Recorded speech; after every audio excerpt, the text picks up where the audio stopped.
최근 전국 지방자치단체는 지역 홍보와 인지도를 높이기 위해 새롭게 설치되는 시설물에 대해서 해당 지자체 명칭이 부여되도록 노력을 기울이고 있습니다.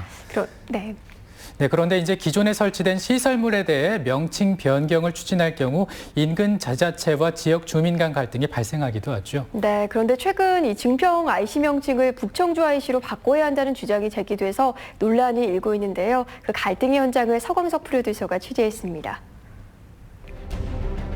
지난 2020년 12월 24일 청주시의회 변종호 의원은 5분 자유 발언을 통해 1988년 개통한 증평 IC 주변에 청주 핵심 발전 시설이 조성될 예정이라며 증평 IC의 명칭을 북청주 IC로 변경해야 한다고 주장합니다. 청주공항을 활성화시키고 또 지금 추진 중인 청주공항 에어로폴리스 1, 2, 3지구와 또 지금 충청북도 4차 종합계획에 포함이 돼 있어서 사업 추진 계획 중인 그 공항 주변 인구 5만 신도시 조성과 또 이제 부기산업단지 또 태교랜드나 그 초정관광 클러스터 사업, 그다음에 초정행궁 등을 포함하고 있는 초정 관광지역, 청주의 북쪽 지역을 발전시킬 수 있는 그런 관문으로서 북청주 IC로다가 명칭이 변경이 돼야 되지 않나. 또한 변 의원은 고속도로 IC의 명칭은 단순히 명칭으로서의 의미를 갖고 있는 것이 아니고 해당 지자체의 홍보 수단으로 이용되고 있다며 명칭 변경의 필요성을 설명합니다. 신문이나 방송, 지도, 내비게이션 등에서 반복적으로 이렇게 등장하러 사람들이 보고 그렇게 함으로써 자치단체에서 최소의 비용으로 최고의 홍보 효과를 거두고 있는 게 아니냐. 한편 증평군의회 오중환 의원은 1988년 개통한 증평 IC는 30년 이상 명칭을 유지했고 증평 IC 이용 차량의 90%는 증평 방향으로 이동한다는 통계가 있는데 지자체의 홍보 효과를 위해 명칭을 변경하자는 주장에 대해 설득력이 없다고 말합니다. 그 명칭 하나 바꾸는데도 막대한 예산이 들어가는데 증평 IC라는 그 32년 정도 활용했던 부분을 굳이 바꾼다고 그래서 청주시를 홍보하는데 과연 이게 얼마만큼의 영향이 있겠느냐. 메모드급인 청주시는 전국에서 다 아는데 증평 IC를 북청주 IC로 하는 부분에 있어서는 좀 지자체 간의 그런 갈등 요인이 되지 않겠나. 하지만 청주시의회 변종호 의원은 한국도로공사의 고속도로 시설물 명칭 부여 기준의 내용을 들며 증평 IC가 위치한 소재지를 문제 삼아 명칭 변경은 당연하다고 주장합니다. 현재의 증평 IC 위치는 정확하게 청주시 청원구 오창읍 여천 이내에 이렇게 위치하고 있을 뿐더러 고속도로 출입시설 명칭은 출입시설 소재지에 지방자치단체 구역 명칭을 부여한다라고 하는 그 고속도로 나들목 명칭 부여 기준에 따라서 증평 IC에서 북청주 IC로 명칭을 변경하는 게 맞다. 변 의원의 주장이 맞는지 증평 IC의 행정 위치를 확인해 보니 청주시 청원구 오창읍 여천 2로 되어 있었습니다. 심지어 증평 IC에서 중평군 경계까지의 직선거리가 5km 이상 떨어져 있었습니다. 한편 청주시의회 변종호 의원은 IC 명칭이 변경된 사례도 소개합니다.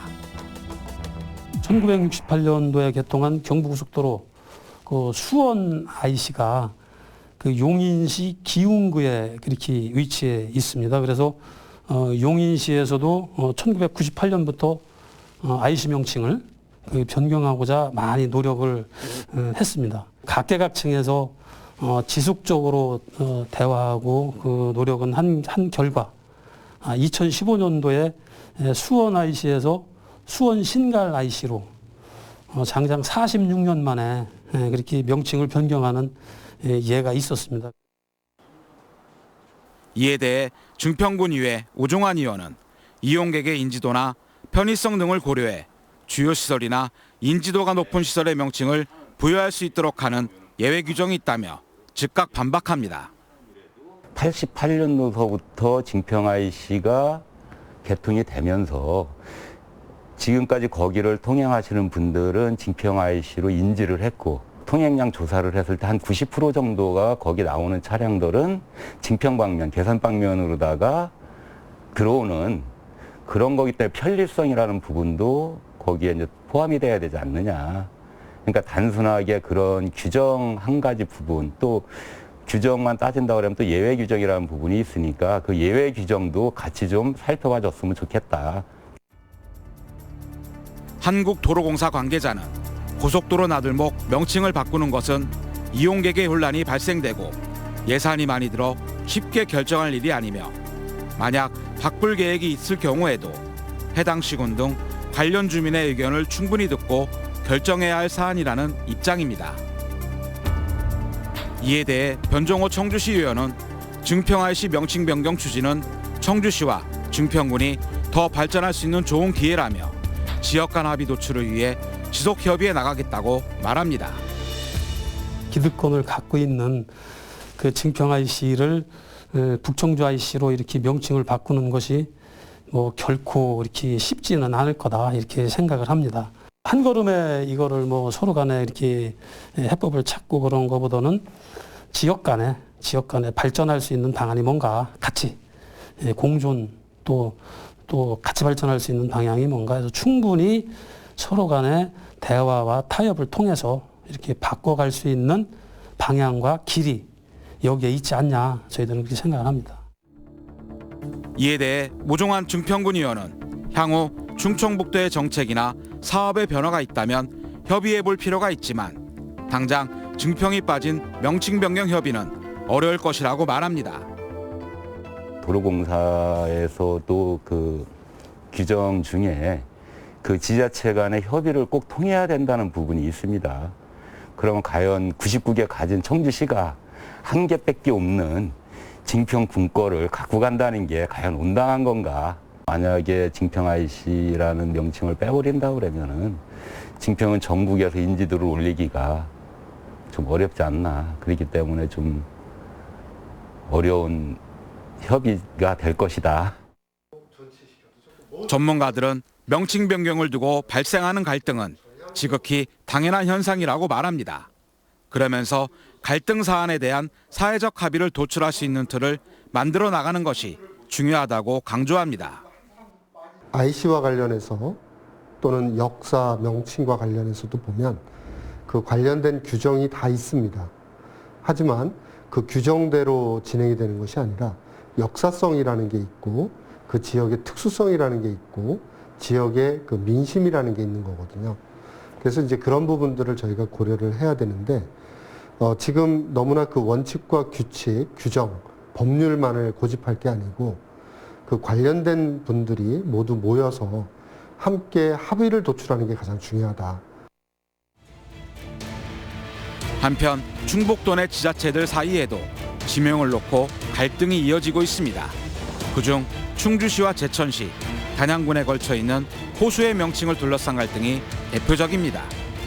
충주댐이 건설된 후 충주에선 충주호지만 제천시는 청풍호라 부르고 있고 단양군은 지난 2017년 수중보 물박이보가 준공되면서 단양호로 부르고 있습니다. 이들 세 개 지자체는 수년째 갈등만 있을 뿐 여전히 해결의 기미를 보이지 않고 있습니다. 또 다른 사례로 낮은 인지도 개선 등을 위해 KTX 오송역의 명칭을 청주 오송역으로 바꾸자는 움직임이 있었지만 여론조작 논란에 휘말리는 등 반발이 일자 논의가 중단된 상태입니다. 여기에 KTX 세종역 신설 논란까지 겹쳐 있어 세종역 신설 주장을 잠재우기 위해 아예 청주 오송 세종역으로 바꾸자는 주장까지 나오고 있지만 현실적으로 쉽지 않은 문제입니다.